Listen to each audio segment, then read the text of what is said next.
demonstra, além dessa questão desse apuro, é, uma, uma vontade de uma investigação profunda em cima desse único objeto, mas principalmente abre um campo, como você diz, poético, para, sendo profunda, ela tem uma amplitude, né? Porque você vai para muitos lados, mesmo quando você insere algum outro tipo de matéria, a madeira, ela é, digamos, o objeto principal. A madeira sempre ela, vamos dizer, no meu trabalho, ela não só serve como uma moldura da escultura, mas como ponto principal, ela que sustenta todo esse agregamento das outras matérias, como a manta e outros elementos que eu tenho usado no meu trabalho.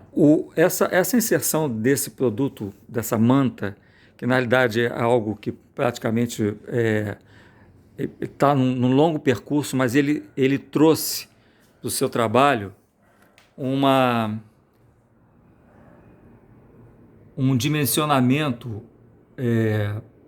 natural tão grande quanto a madeira propõe, porque ela no final das contas ela parece algo que vem de um casulo, ela parece algo que é um produto natural, porém ela é um produto completamente industrial.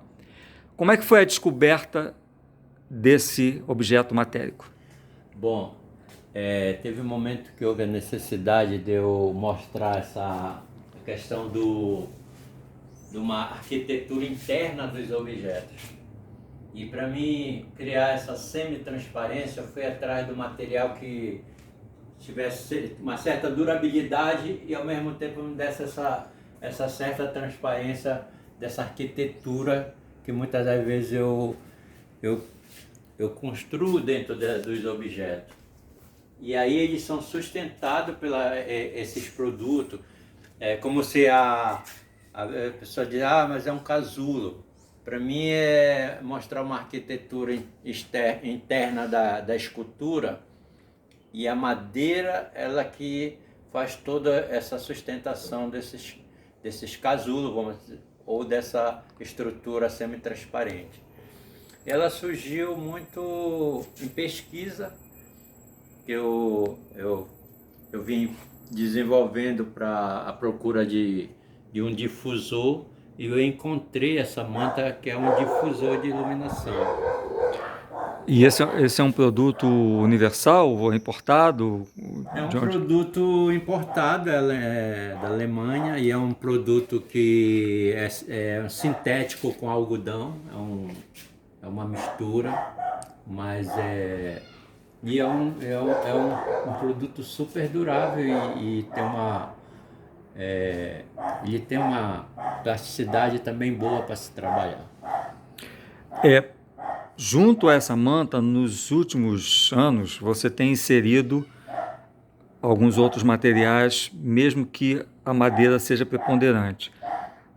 Como foi a necessidade e como é que você consegue, porque é muito claro a unidade dessas escolhas, como é que você consegue ou como é que é a sua dinâmica para manter essa visão bastante sólida de que a madeira continua sendo o objeto principal? Bom, meus assuntos estão ligados nas questões ribeirinhas, caboclas da Amazônia. Então, através das minhas observações, como a chumbada ou um pêndulo que eu puxo de bronze, ou um anzol que é de bronze, então houve essa necessidade de eu colocar também nas minhas esculturas esses outros materiais.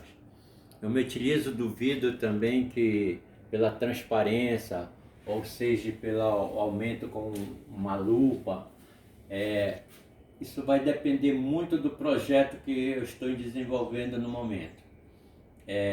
Muitas das vezes a gente diz, é a peça que está pedindo, sabe? Mas às vezes o nosso projeto, quando está tendo aquele, no momento da criação, você começa a estudar os elementos que vão compor ali, seja madeira, seja manta, ou um bronze, ou vidro mesmo.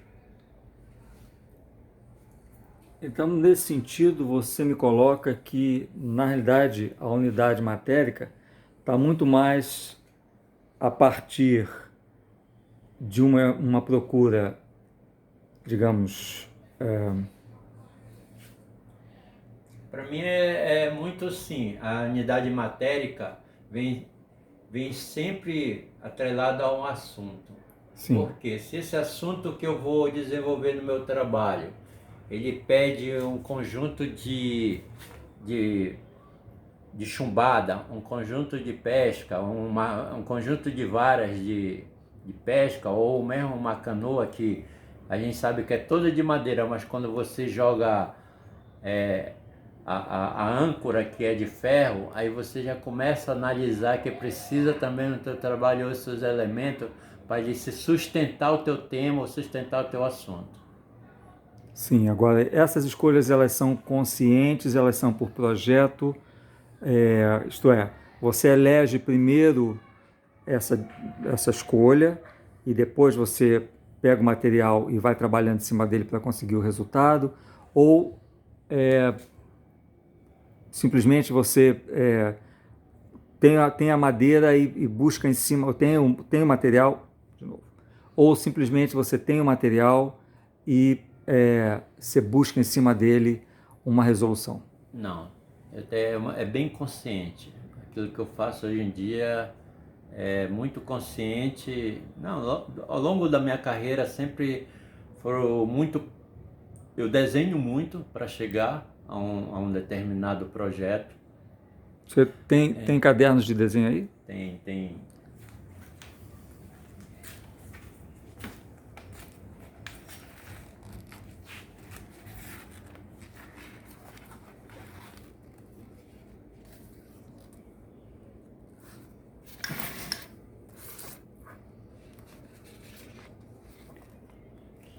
Então, eu desenho muito e aí para chegar nesses.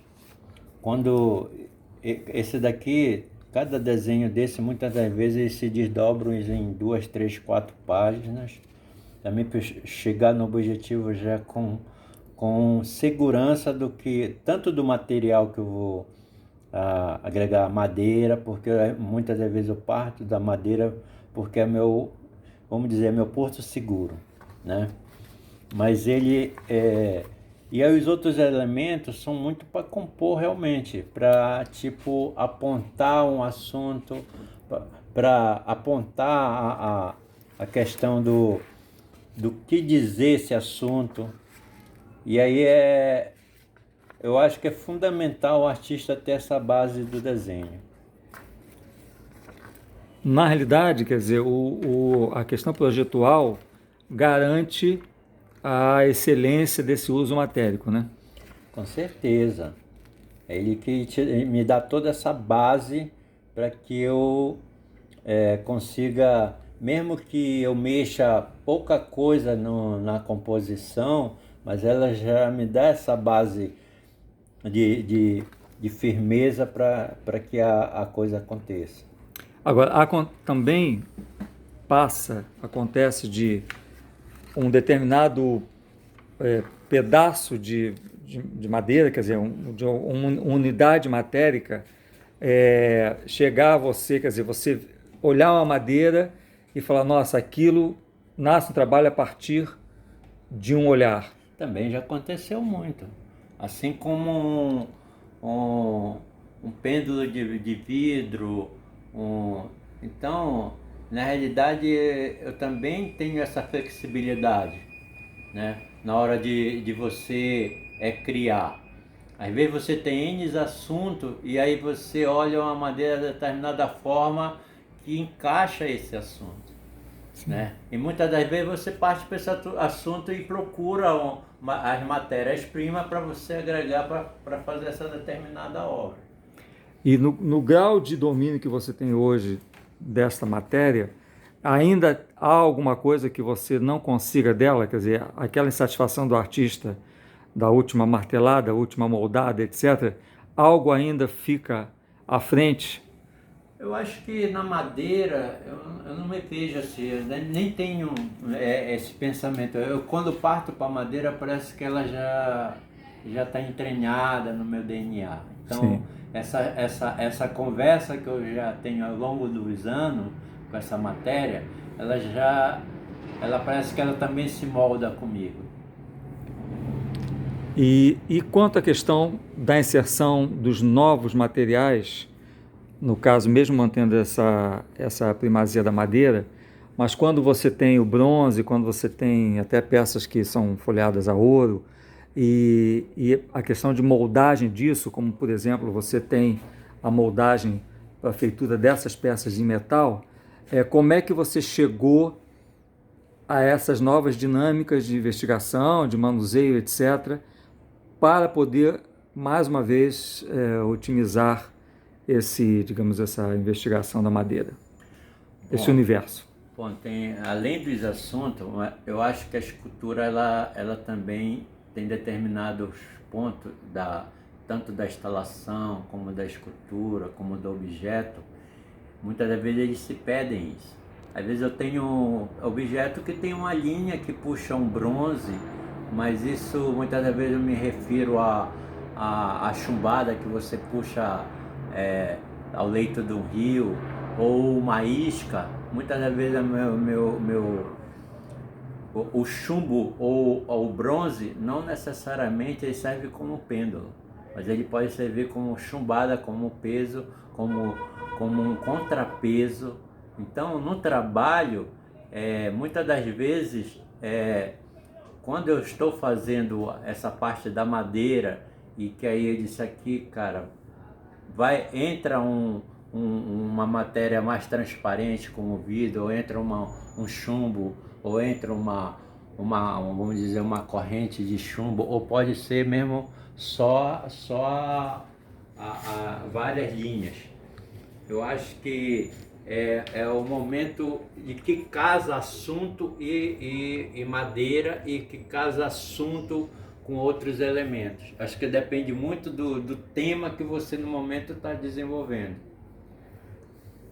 Mas com a chegada desses novos materiais, até você ter um conforto, né, de manuseio, isso, como é que é a procura, por exemplo, da mesma excelência que você tem na madeira com essas outras peças? Quer dizer, quanto tempo você dedica ou como é que você consegue ter o mesmo patamar? Como é que é essa procura por essa excelência em coisas que, na verdade, às vezes não são um manuseio seu, uma fundição que você tem que fazer, coisas que você depende de não a terceirização, mas de um universo mais amplo de mecânico, né?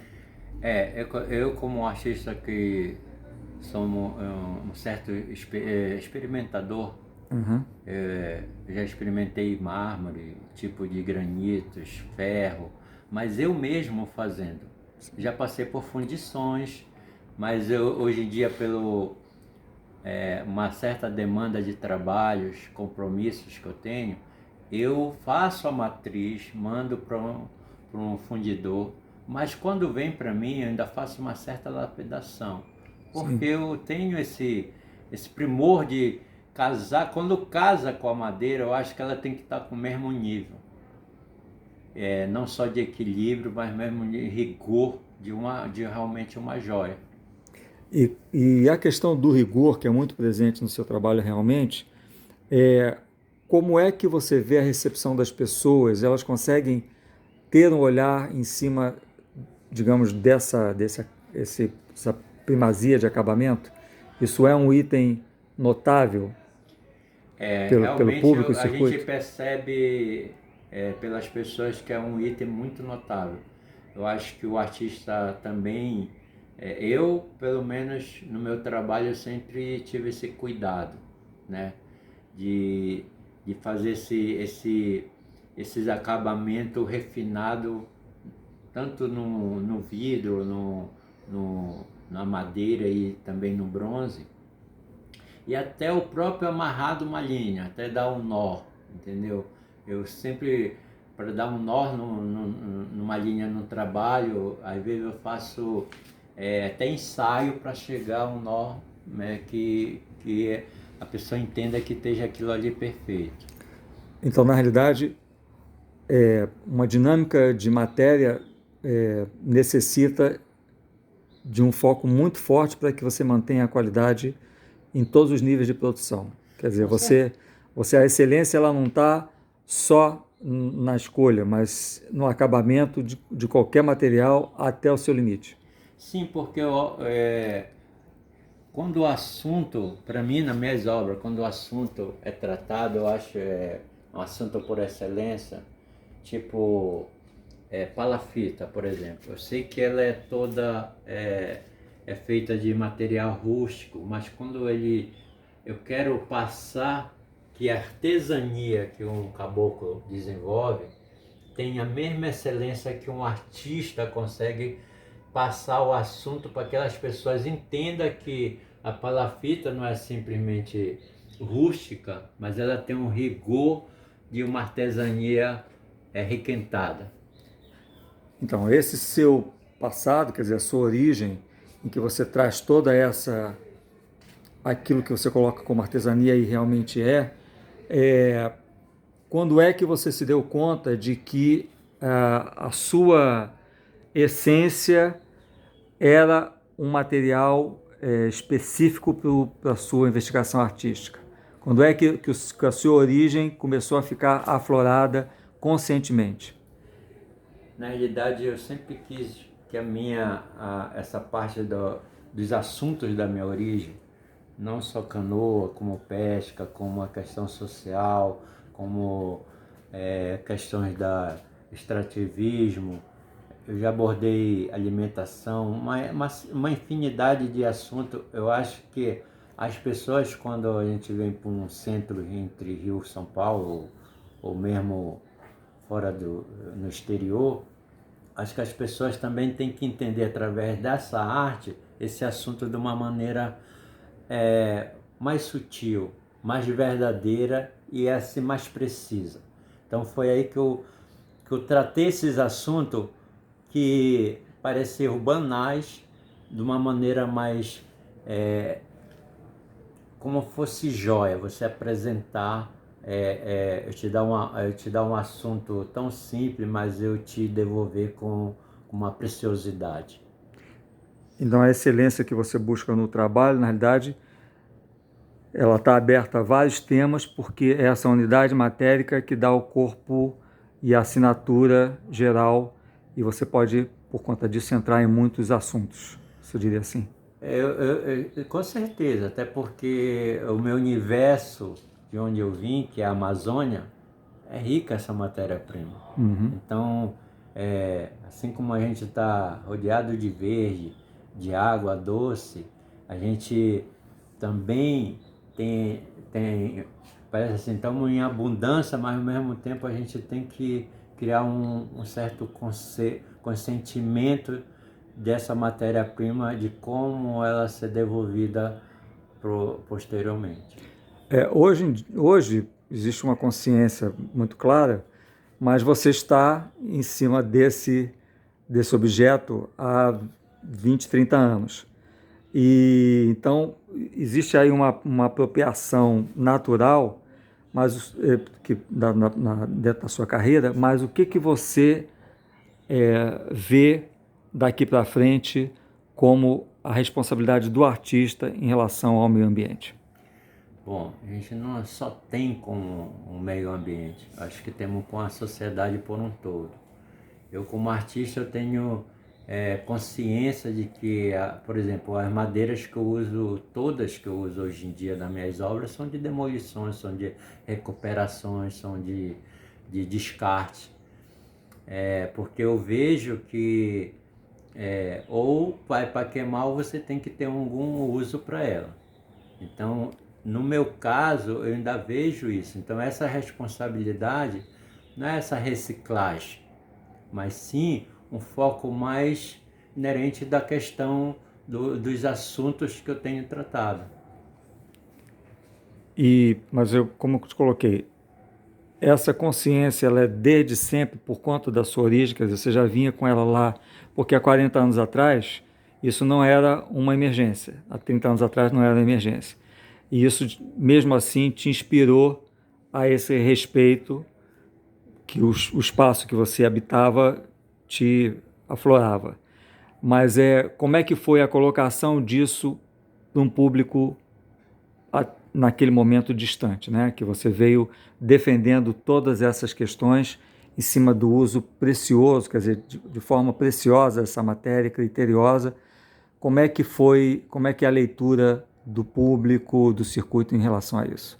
Bom, eu sempre como artista tive essa consciência, até porque da onde eu vim sempre parecia abundância, mas a gente sempre tivemos, eu filho de pai muito humilde, mas eu sempre tive essa consciência, não só pelo fato de, porque eu não tinha como comprar qualquer coisa no termo da pintura, então eu já pegava alguma coisa para ser transformado em arte. Então nesse momento que você não tem como comprar os melhores materiais, você já começa a criar desde aí essa consciência. E hoje em dia, é claro, com o longo da tua carreira, tu começa a ficar mais forte e isso ser traduzido de uma maneira mais objetiva para as pessoas. E esse propósito todo, hoje em dia, você acha que consegue, no trabalho formal, isto é, na fatura do trabalho, você consegue, como é que eu vou dizer? Você consegue colocar exatamente esse discurso com clareza? Quer dizer, você acha que as pessoas recebem isso dessa forma? Bom, o meu discurso e algumas obras realmente ele tem uma certa clareza assim. As pessoas entendem com uma certa facilidade. Não só por eu ser da região, mas o assunto que eu abordo, né? Como agora uma instalação que vou apresentar lá no CCSP de São Paulo, que é uma canoa, que é elementos de um elo. Esse elemento de um elo é pertencente a uma canoa que vai envolver a água e o anzol, que é elemento de pesca, elemento que fisga o seu alimento, e a embarcação como um dos únicos meios de transporte até hoje em dia da Amazônia, e a água, que somos super dependentes dela. Então esses elementos servem para reflexão hoje em dia. Se a gente não... Hoje em dia estamos faltando água, mas a gente acha que o ribeirinho também, que está no manancial, que sai para só pesca todos os dias, tem que pegar uma canoa nessas ilhas, ele também não sente que já baixou o nível dessa água, não é a mesma de séculos. Então, esse uso poético de uma demanda, hoje em dia cada vez mais presente, né, que é de consciência, ele está presente nesse embate com a matéria, mas ele principalmente, como é que eu vou colocar?